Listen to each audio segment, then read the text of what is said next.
വീണ്ടും ഒരു വിഷുക്കാലത്തിന്റെ വരവറിയിച്ച് ചിരിച്ചു നിൽക്കുന്ന കണിക്കൊന്നപ്പൂക്കൾ, പച്ചവിരിച്ച് ഇടതൂർന്നു നിൽക്കുന്ന ഇല്ലിക്കാടുകൾ, കാറ്റിലാടുന്ന വർണ്ണ ഉറികളും, ഉണ്ണിക്കണ്ണൻ ഓടിക്കളിച്ചെന്ന് വിശ്വസിക്കപ്പെടുന്ന പാറക്കൂട്ടങ്ങളും. പറഞ്ഞു വരുന്നത് പ്രകൃതി ഭംഗി കോരിച്ചൊരിയുന്ന ഒരു ശ്രീകൃഷ്ണ ക്ഷേത്രത്തെക്കുറിച്ചാണ്.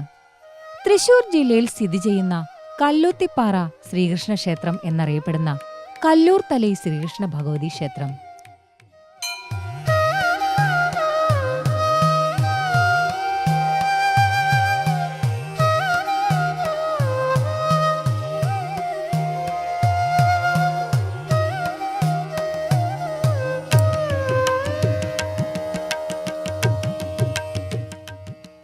വിശ്വാസപരമായും ചരിത്രപരമായും ഏറെ പ്രാധാന്യമുള്ള ക്ഷേത്രമാണിത്.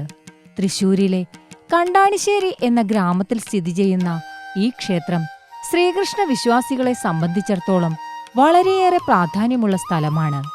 ഐതിഹ്യങ്ങളും വിശ്വാസങ്ങളും ഇഴചേർന്ന് കിടക്കുകയാണ് കല്ലൂത്തിപ്പാറ ശ്രീകൃഷ്ണ ക്ഷേത്രത്തിൽ.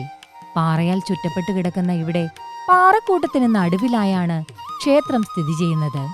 ഇന്ന് മികച്ച രീതിയിൽ പരിപാലിക്കപ്പെടുന്ന ഈ ക്ഷേത്രം പണ്ട് ടിപ്പുവിന്റെ പടയോട്ടക്കാലത്ത് തകർക്കപ്പെട്ട ക്ഷേത്രങ്ങളിലൊന്നാണെന്നാണ് പറയപ്പെടുന്നത്. ഹരേ കൃഷ്ണ. എൻ്റെ പേര് അനിൽകുമാർ. കണ്ടാണിശ്ശേരി കല്ലൂത്തിപ്പാറ ക്ഷേത്രത്തിൻ്റെ സെക്രട്ടറിയാണ്. ഈ ക്ഷേത്രം വെച്ചാൽ നൂറ്റാണ്ടുകൾ പഴക്കമുള്ളൊരു അമ്പലമാണ്. ഒരുപാട് പഴക്കമുണ്ട്. എത്ര പഴക്കമെന്ന് നമുക്ക് പറഞ്ഞറിയിക്കാൻ പറ്റില്ല. ഈ അമ്പലം സ്ഥിതി ചെയ്യുന്ന സ്ഥലം മൊത്തം കാടായിരുന്നു. അന്നും ഭഗവാന്റെ അമ്പലത്തിൻ്റെ അമ്പലത്തറയും ഈ കിണർ, പാറയുടെ മുകളിൽ ഒരു കുളം, ഭഗവാന്റെ കാൽപാദം, ഇതൊക്കെ ഉണ്ടായിരുന്നു. നൂറ്റാണ്ടുകളായിട്ട് അമ്പലം നശിക്കുക എന്ന് പറഞ്ഞാൽ നശിച്ച് കിടക്കുന്നു. പിന്നെ ഒരുപാട് കാലങ്ങൾക്ക് ശേഷമാണ് നമ്മൾ പുനരുദ്ധാരണം ചെയ്ത് എല്ലാവരുടെ സഹായം കൊണ്ടും കാര്യം കൊണ്ടും അമ്പലം പുനരുദ്ധാരണം ചെയ്തു. ഇപ്പോൾ 2 നേരം പൂജയും കാര്യങ്ങളും എല്ലാം ഉണ്ട്.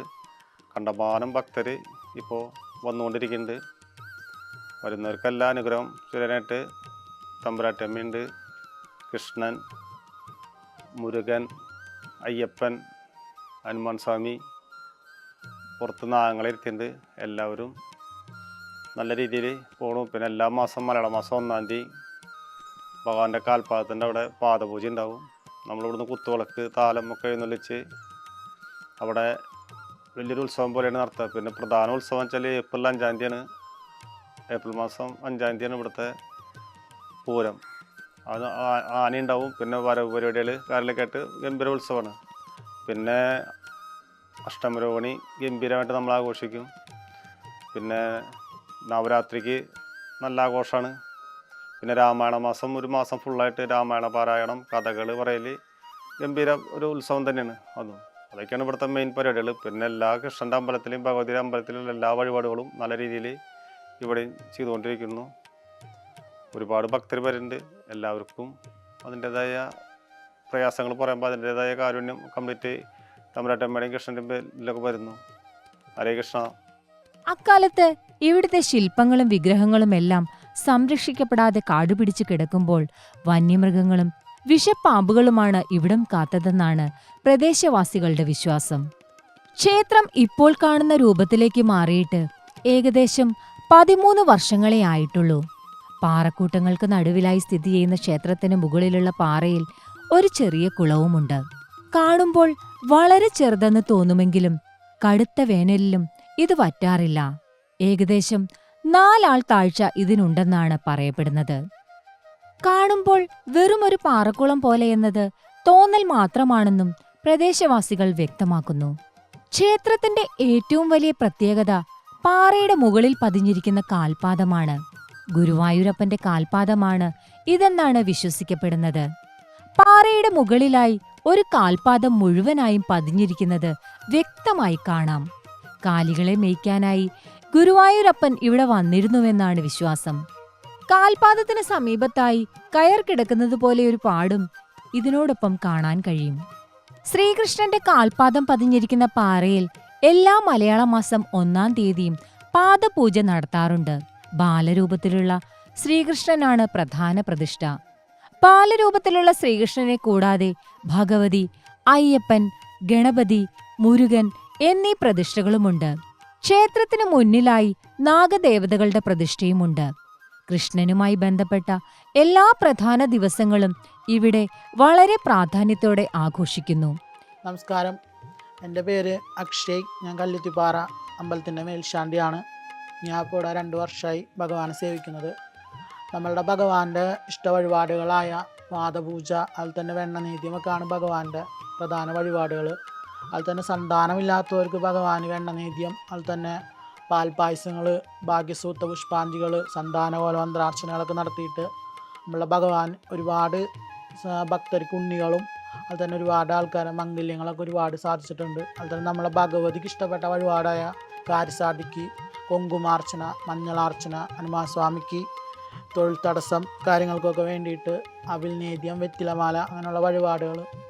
പിന്നെ നമ്മളെ ശനിദോഷങ്ങളൊക്കെ മാറാനായിട്ട് നമ്മളെ ശാസ്താവിന് രോഗാതിനിഷ്ടങ്ങളൊക്കെ മാറാൻ വേണ്ടിയിട്ട് നീരാഞ്ജനം, പിന്നെ അതുപോലെ തന്നെ എള്ളുതിരി, എള്ളു പായസം അങ്ങനെയുള്ള വഴിപാടുകളൊക്കെ കഴിച്ചിട്ട് ആൾക്കാർക്ക് രോഗാദി അനിഷ്ടകൾ, തൊഴിൽ സംബന്ധമായിട്ടുള്ള കാര്യങ്ങളൊക്കെ ഇവിടെ വന്നിട്ട് ഭഗവാന്റെ നടയിൽ നിന്ന് സെറ്റായി പോയിട്ടുണ്ട്.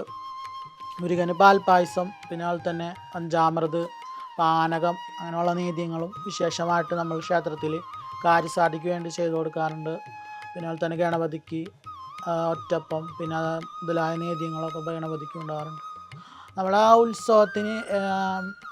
ഉത്സവം വരുന്നത് ഏപ്രിൽ മാസത്തിലെ 5-ാം തീയതിയാണ്. ഏപ്രിലിൽ ആദ്യത്തെ ഞായറാഴ്ചയാണ് നമ്മൾ ഉത്സവങ്ങൾ വരുന്നത്. അപ്പോൾ ഉത്സവത്തിന് വിശേഷമായിട്ടുള്ള പൂജകളെന്ന് പറഞ്ഞാൽ കാലത്ത് ഗണപതി ഹോമം, ഉഷപൂജ, പിന്നെ പന്തിരടി പൂജ, പിന്നെ അത് കഴിഞ്ഞിട്ട് ഉച്ചപൂജ, പിന്നെ വൈകിട്ട് ദീപാരാധനയോട് കൂടിയുള്ള പൂജ, അങ്ങനെയുള്ള കാര്യങ്ങളൊക്കെ ഉണ്ടാവും.